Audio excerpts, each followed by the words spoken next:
What's up YouTube, I'm just another guy and welcome back to Gibraltar United. So, before we jump into this, I want to apologise for no double upload on Sunday. The only reason for that is because I'm currently home for Christmas and I don't really picture I'm going to have loads of time to be able to record. Right now I'm doing this quite late at night. So yeah, apologies for that. There probably won't be any double uploads for the next 2 weeks. Then I'm actually home. Maybe 3 weeks, because the week I return I don't know if I'm going to be able to do that either. But yeah, just a heads up on that behalf. So, but I will hopefully be able to get one up a day for you. But if they say there isn't a one up for one day, you'll know why. It's because I'm currently with my family and stuff. But let's go into this. So we are halfway through now. Our God knows how many seasons this is now. 1, 2, 3, 4, 5, 6, 7, 8, 9th season I believe this is. So quite far in, and I think the best place to start is the transfers, because we did sign a few people before we reached this stage and after I left you off last time. So let's go to the outs first. Let's talk about the outs. So last time I saw you was we'll start from Jason Coling. So we did release a lot of people, actually, as you can see. In September we decided to release quite a few people, which started off with Jason Coling. He went off on a free transfer. I doubt he'll be able to pick up a club. Dale Coling, he was released on a free transfer. Again, I doubt he'll be able to pick up a club. I just decided that I didn't need these people anymore. Catania, he went on a free transfer. He'll probably get picked up. Who is he currently chased by? Lincoln, so he'll probably be going to Lincoln. And Nick Norton-Rumbo, he's currently without a club and no one is interested, so he'll probably retire. So, you know what? It's been a time of progression at the club now, and that's the sign of it that it has been. Both Colings leaving, Catania, Norton-Rumbo, them all leaving. We loaned our youngsters as well to Cannons, one of our young right backs, who I don't even know who he is. That's how much, look at that. Not good enough for my team. He's gone out on loan to bloody Cannons. He'll probably end up moving there as well on a free transfer in the future when he's released, because there's no doubt he will be released. He's not going to ever do anything here. But to the ins, we did sign one player, and it was Dan Morgan. Now, those of you who can remember back, I think I pointed out Dan Morgan in a previous episode where I said that he was a good centre mid and I really wanted to get him. And we did. We managed to get him. £500 a week, so a very, very small wage in comparison to other players at this team. I think he's a really good player, either-footed, plays centre mid defence for us currently, and I think he does that very well. Got some really nice standout stats, determination, work rate as well, which is really good. Combined, they produce a really good player. And plus his history as well. He's got a pretty decent history with him, playing in leagues such as League 2, the Championship, and the Conference at the start of his career as well. Overall, it has not played too badly either. So, our first player that's actually probably played in the Football League at some point in his career moving to us, or the English Football League, I should say. But yeah, I'm looking forward to see how Dan Morgan go. According to reports, he's our best centre mid by quite a margin. So, yeah, I'm looking forward to see how we can do.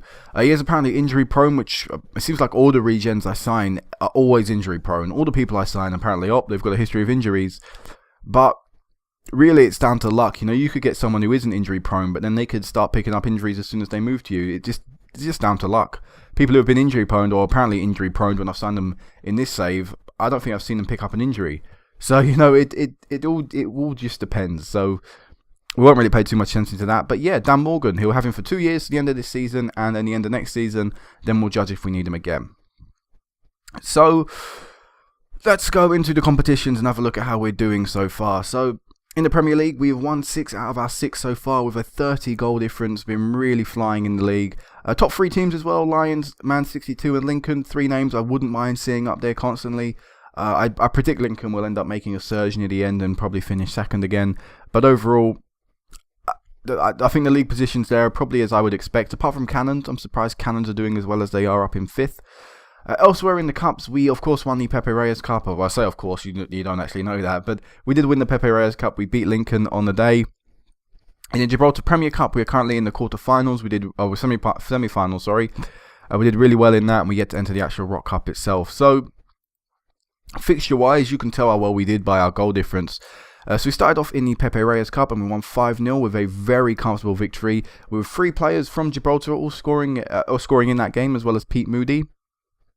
Entering into the league, we started off against Man 62 and had a demolition derby day. It was absolutely crazy, with 4 pretty new players in the team scoring for us, including Castro getting a hat-trick on his return to the club after picking up the injury, of course, way ago in the first game of the season against Petrovac.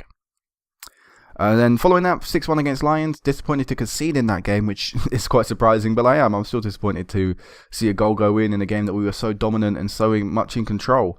Following that, 5-0 victories against both Cannon and Lynx before we came up against Lincoln and won 3-1. This game was the first sort of tight game in the league, you could arguably say, despite the fact the scoreline is still 3-1, sorry, but they did take the lead, and that was a little bit of a surprise, and we fought back, and in the end it was quite a comfortable scoreline, but, still, to take the fall behind was, of course, quite a hard thing to take for us, because it was the first time it happened to us domestically this season. After that, Olympique, we won 6-1 in the Premier Division. Real nice, easy game with 5 different goal scorers, or 4 different goal scorers and an own goal, and Castro getting 2. Again, against Olympique, then in the Senior League Cup, we won 6-0, this time keeping the clean sheet, which is, to me, quite an important thing.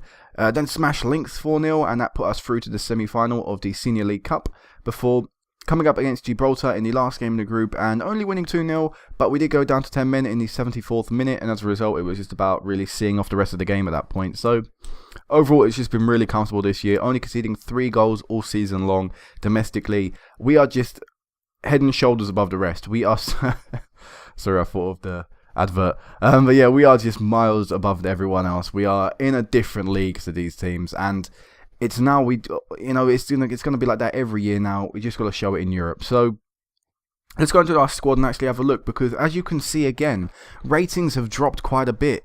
Apparently the players we've signed have caused stats to drop, and apparently players' abilities to drop and stuff like that. So next year, I'm not really sure what's going to be going on. And for that, and the reason I say that is because we've got a lot of people expiring. I showed you this at the start of the year, of course, and I pictured a lot of these people will leave. For example, at the end of the season, I will not be signing down Lewis. I will not be signing down Perez.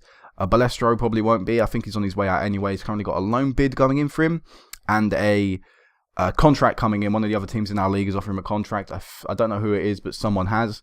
Baldwin will be leaving at the end of the season, along with Owens. Who else will be leaving?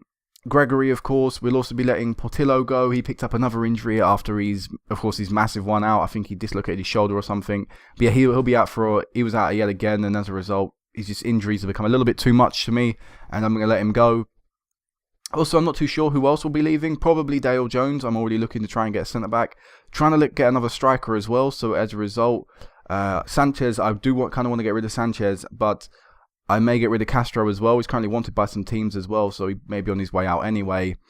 I'm looking at centre mid, so, Ojeda might be leaving. Apart from that, I don't know. I'll probably sign Alvaro down because he looks pretty solid at least. But yeah, our ratings just constantly, or the ratings of the team just constantly keep dropping because we're setting ourselves new standards, a new place, new heights, really. That's all I can really keep saying. Goalkeeper looks really solid. He's actually grown a little bit, Jordan Smith. Let's actually have a look at his stats have grown, because his rating has actually gone up, his star rating anyway, and I think he could be a really good keeper for the next few years, because I actually think he's got some solid stats, especially if we look at that circle. It seems pretty solid to me anyway. But yeah, we're setting new benchmarks and constantly trying to find new players. One of them we currently have on trial, and it is Edison Benjani, I don't really know. Former Yugoslavic Republic of Macedonia international. So, clearly got some European experience there. Also, historically, he's played for Dynamo Bucharest. Dynamo, just a Dynamo from Croatia. A team that have beaten us in the past and has done pretty well for their B team and never really featured for their A team too much. But apparently, he'd be our best striker if he were to come here. And I do like some of the stats on him. For example, his physicals are incredible. Got a few good mentals, which include determination, leadership, and work rate. And also has got some pretty good technicals on him. Not all of them, but heading, finishing, not too bad. Technique, dribbling as well, not too bad again. But I'm still not sure if we're going to be going after him, because I constantly keep finding new players and scouting new players and people who would be interested in joining us. But it's about their wages, because we're finding all these new quality players that would be really good to join us, but we can't afford their wages. And the only way we're going to be able to afford their wages is if we now push on and progress in Europe. So that's where we're at right now in the club and with the players. I don't know what's really going to be happening in January, because if I want to bring anyone in, we have to get rid of people. So with that knowledge, we will probably not sign anyone in over this winter period. But of course, if I can get some people off my, for example, I might try and sell Antonio Jesus Sanchez this transfer window, so that we can maybe sign someone like Barami, or maybe someone else either now or at the end of the season, and that way we can, we have that wage already freed up. But I don't really know. We'll have to wait and see with that one, really. But the club itself, goals, we are banging them in. Sanchez and Castro have got 26 goals in 14 games, and they haven't even played in all 14 games. So, yeah, actually, they haven't even played in every game, I don't think. Because that's not just league game, that's cup games and everything. We've played more than 14 games. Assist-wise, people are getting the assists all over the pitch. Most notably our wingers and our centre mid, and player of the match awards and average ratings. They're just all incredible, as you would expect. So financially, still not looking too great. Only £405,000 in the bank now, and we're expected to actually go into a negative balance. I don't know how true that is, because of course last year, I should say of course, but I don't know how much you knew about that. But last year we were also expected to get into a negative balance before the money brought in from the Rock Cup and other cup competitions in the league itself boosted us back up to a pretty decent balance. So we'll have to hope that we can maybe get a few home cup finals and stuff, and a few, and money brought in from that will help us stay afloat or stay in the positives, stay in the black, and then next year really try and do well in Europe, because it's frustrating me we're not doing well in Europe. And by now, well, not really by now, but with the standard of squad we have, we should be doing more than we currently are. So this will be it for now, guys. There's not really much I can go over, but it's just the standard. We're winning, we're dominated, we're destroying them in the league. It's just about the Champions League now. So this might be the last sort of mid-season update I do, because I think I'm just sort of repeating myself over and over again, and rarely I sign many people, or I get a lot of my transfers done, hopefully before the end of Europe. So, this may be the last end of season, mid-season update. But either way, next time I'll meet you back in the season update, where hopefully, we'll get a good draw for the Champions League, and hopefully we'll still be in the blacks and won't have to be going or reverting back into a semi-pro team. So either way, guys, until then, peace out.